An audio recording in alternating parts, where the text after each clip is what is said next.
Finalmente um vídeo prático te ensinando como escolher uma ação. Não vai ser achismo, não é porque um colega de trabalho falou que tá bombando, não é porque fulano está comprando.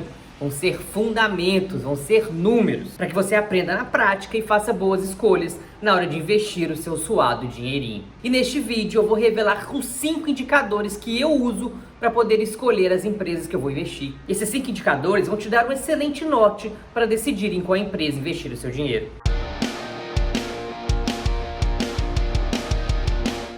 Mas antes de eu te contar quais são esses 5 indicadores, já deixa aqui nos comentários qual é a ação que você mais gosta, qual que é a sua ação preferida. Já comenta aqui que depois eu vou fazer um vídeo avaliando aí essas empresas. Porque sem dúvida nenhuma, essa deve ser a pergunta que eu mais recebo aí nas minhas caixinhas que eu abro lá no Instagram. Qual ação escolher, como escolher uma ação, como avaliar os indicadores. E principalmente como fazer isso de maneira simples, de maneira que não fique aquela sopa de letrinhas, aquela confusão, aquele tanto de dados que existem e que você possa decidir alguns lá e tomar boas decisões com eles. Porque de fato é verdade, né? Existe um caminhão de siglas, indicadores diferentes, números complexos, todo mundo falando uma coisa diferente e no final não é surpresa nenhuma você ficar confuso sem saber de fato o que avaliar para escolher boas empresas. Mas nesse vídeo nós vamos simplificar as coisas e fazer você ter um norte de qual decisão tomar, de qual ação escolher de maneira muito mais assertiva. Se você utilizar esses 5 fatores que eu vou falar e também mostrar na prática aqui nesse vídeo, eu tenho certeza que no mínimo você não vai escolher empresas ruins. E não escolhendo empresas ruins, cá pra nós, você vai estar na frente da grande maioria das pessoas.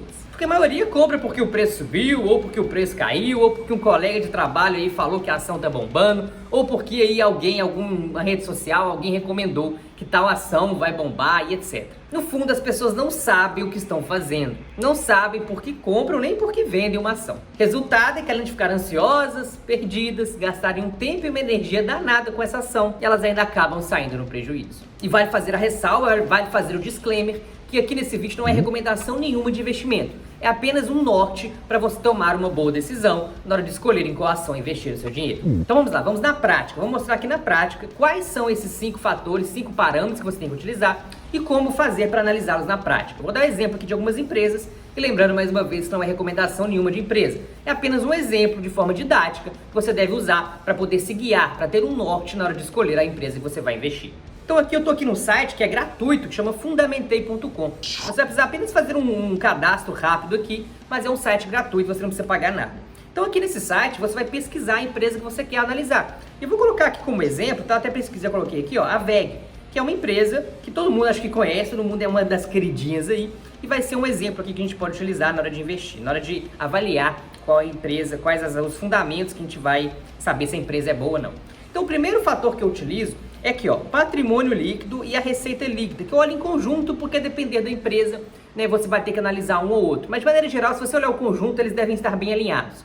O que eu quero aqui? Eu quero que esteja ao longo dos anos, aqui dos últimos 3 anos, ó, constante ou crescente. Ou seja, os números venham subindo ou pelo menos mantendo-se próximos do ano anterior. Então tenho aqui, ó, por exemplo, o patrimônio líquido de 8,9 bi ou 11,9, 14, ou seja, está crescente. Assim como a receita líquida, que foi de 13 para 17 para 23 bilhões de reais. Ou seja, ambos crescentes. Primeiro critério atingido com sucesso. Patrimônio líquido e receita líquida crescentes ou constantes. E o segundo critério é o lucro líquido.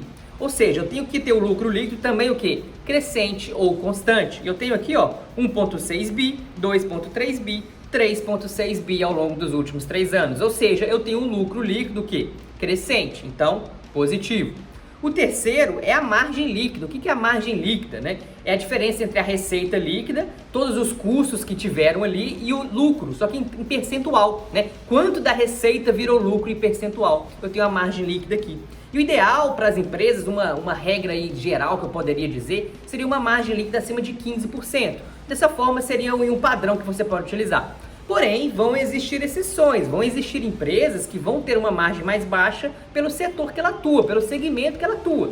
Por exemplo, empresas de varejo, muitas vezes, empresas de óleo e gás, né, elas vão ganhar muito mais no volume do que na margem, então elas vão ter uma margem mais apertada e vão ganhar no volume. Então você tem que entender e sempre comparar empresas do mesmo segmento. Não dá para comparar em maçãs com bananas, mas sejam empresas, né, são empresas diferentes, mas sejam frutas, são frutas diferentes.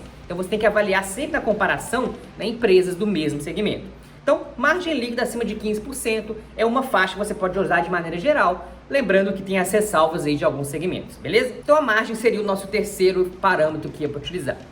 E o quarto parâmetro que é importante seria o ROI, né? O ROI que é o retorno sobre o investimento, né? O retorno sobre o patrimônio que a gente tem aqui. Então, basicamente, ele vai ser aquilo que você vai receber de volta, né? Com base no patrimônio que você investiu. E para a empresa vale como a mesma coisa. Então, é aquilo que você vai recuperar aquele patrimônio, aquele dinheiro investido. Eu também utilizo aqui uma regra de maneira bem geral em 15% também. Então, empresas que vão ter o ROI acima de 15% é um número bom para se considerar. Lembrando que também eu quero margem ROI, lembrando esses dois últimos aqui, crescentes ou constantes. Ou seja, eu tenho aqui no exemplo, ó, 2019 margem 12, 14, 16, ou seja, crescente. E assim como o ROI 18, 20 e 26, ou seja, eu tenho um ROI também crescente. E vale aqui, ó, crescente ou constante, justamente porque eu quero que a empresa siga crescendo, siga evoluindo. E eu como acionista, eu como parte, né, dono um pedacinho dessa empresa, eu também ganho com isso. E o nosso quinto e último parâmetro que a gente precisa analisar numa empresa, né, o principal parâmetro, um dos principais, né, esses 5 são importantes,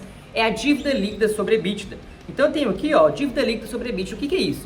Toda empresa, ela geralmente tem dívidas, porque uma empresa pode ter dívida diferentemente da gente, porque uma empresa ela pode pegar um dinheiro emprestado, investir no próprio negócio, e esse dinheiro que ela usou no próprio negócio pode fazer muito mais dinheiro, ela pode comprar equipamentos, pode fazer, melhorar o processo de produção, e com esse dinheiro que ela pega emprestado, ela consegue fazer muito mais dinheiro do que os juros que ela vai pagar dessa dívida.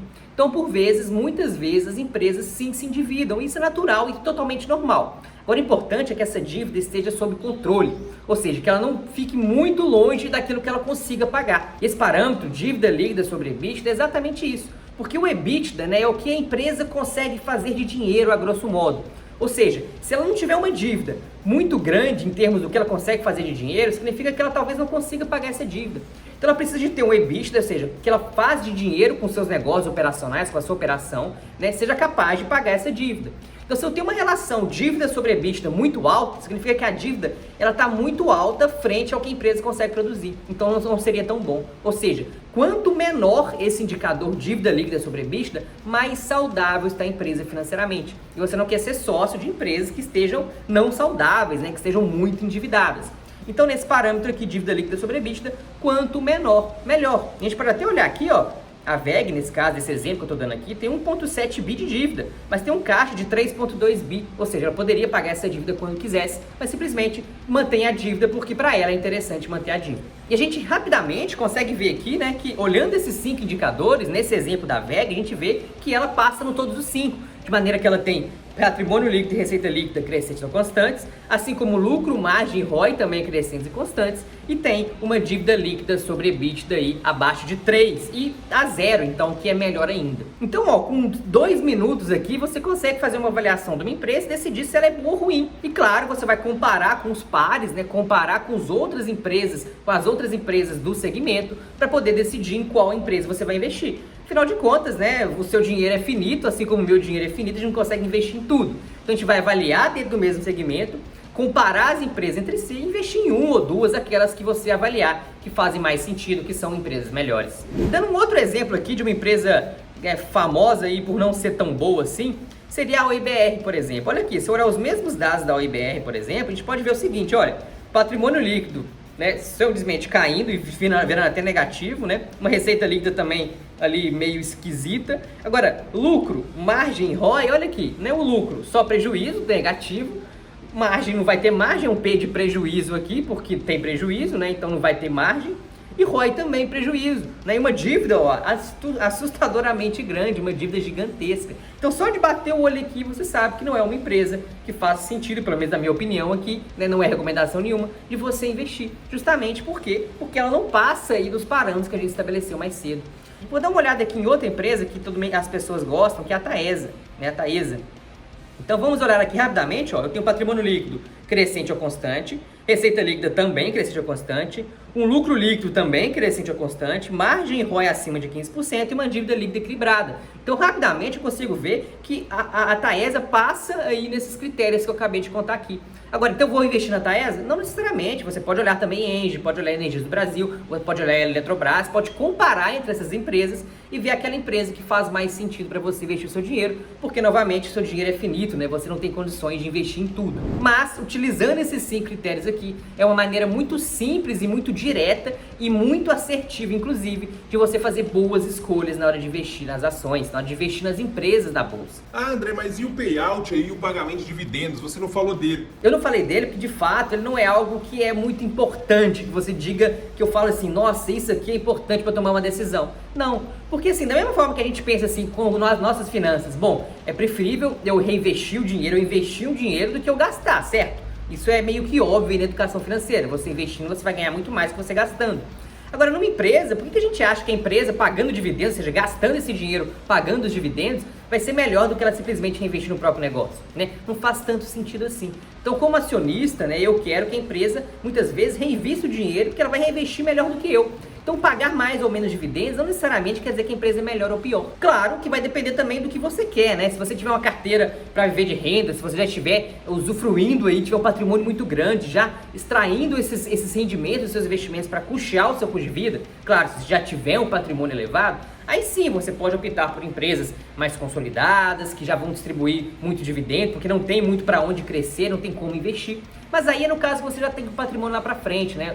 Tem um patrimônio grande o suficiente.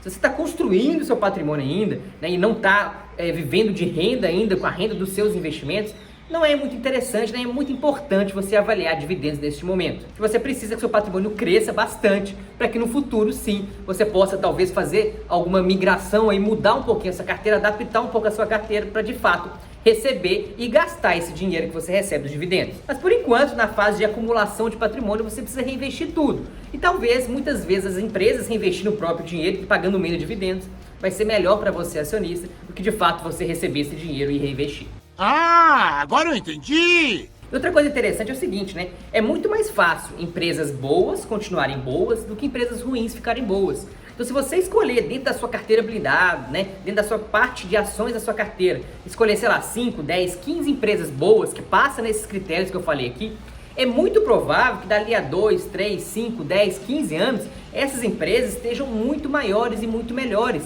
porque de fato você, né, escolheu apenas empresas boas. Ah, André, mas uma empresa dessa pode dar ruim e tal, etc. Claro que pode, né? São empresas, né? São pessoas, o mercado pode mudar, né? As pessoas lá dentro podem fazer alguma coisa errada e a empresa falir. Pode acontecer? Pode. Mas desde que você escolha várias empresas boas, você diversifique entre várias empresas boas, conforme os critérios que eu falei aqui, por mais que uma ou outra acaba que dando ruim, porque pode acontecer de fato, as outras vão mais do que compensar essa uma ou duas que foi ruim.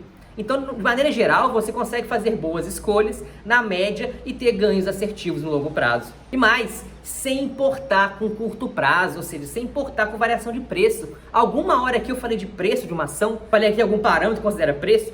Por que que não? Porque na prática o que importa mesmo é você fazer boas escolhas. Se você não é especialista em finanças, não é especialista em investimentos, não adianta você gastar um tempo e energia danada analisando o fundamento, analisando o preço sobre lucro, não sei o que lá, pode ser que está mais barato, mais caro. Isso não vai fazer tanta diferença no médio prazo para você. Por quê? Porque você vai ganhar muito mais dinheiro no seu trabalho, se desenvolvendo como profissional, né? Ganhando mais dinheiro, sendo promovido, fazendo renda extra, desenvolvendo o seu negócio, do que achar uma empresa que vai pagar aí 1% a mais, ou que vai conseguir, né, comprar R$1 mais barato. Isso não faz muita diferença, não adianta, não precisa, não vale a pena você gastar muito tempo e energia tentando achar aquela empresa mais barata lá, que vai fazer com que você ganhe nada no futuro, comparado com o que você ganharia se dedicasse tempo e energia no seu trabalho, seu profissional melhor, para ganhar mais dinheiro, poupar mais, investir mais, aumentar esse bolo e aí sim conseguir ganhar dinheiro, né? Conseguir que esse dinheiro trabalhe por você ao longo do tempo. Então, se você não é especialista em finanças, não trabalha no mercado financeiro, faça o feijão com arroz bem feito, principalmente na escolha dos seus ativos e na construção da sua carteira. Avalie as empresas com sabedoria, faça o feijão com arroz bem feito, não precisa entrar em cada detalhe não, escolha boas empresas usando esses parâmetros que eu falei aqui. Tenho certeza que você vai ganhar muito mais dinheiro do que aquela pessoa que fica aí correndo atrás de tentar achar uma empresa que está 1% mais barata ou qualquer coisa do tipo. Então, recapitulando, você vai analisar numa empresa patrimônio líquido e receita líquida em paralelo, vai avaliar lucro líquido, vai avaliar margem, ROI e dívida líquida sobre EBITDA. E claro, lembrando sempre de comparar empresas do mesmo segmento, empresas do mesmo setor. Dessa forma, eu tenho certeza que você não vai escolher empresas ruins e, pelo contrário, vai escolher boas empresas que vão te dar bons resultados ao longo do tempo. E aí, fez sentido? Se esse vídeo fez sentido para você, não deixe de dar seu like, de se inscrever no canal se você não é inscrito, também de acompanhar lá no Instagram, no @eu.andrearaújo. Eu respondo dúvidas, faço lives, mostro a minha rotina aí de liberdade geográfica que eu vivo hoje, e eu tenho certeza que a gente vai se conectar muito mais. Grande abraço e até o próximo vídeo.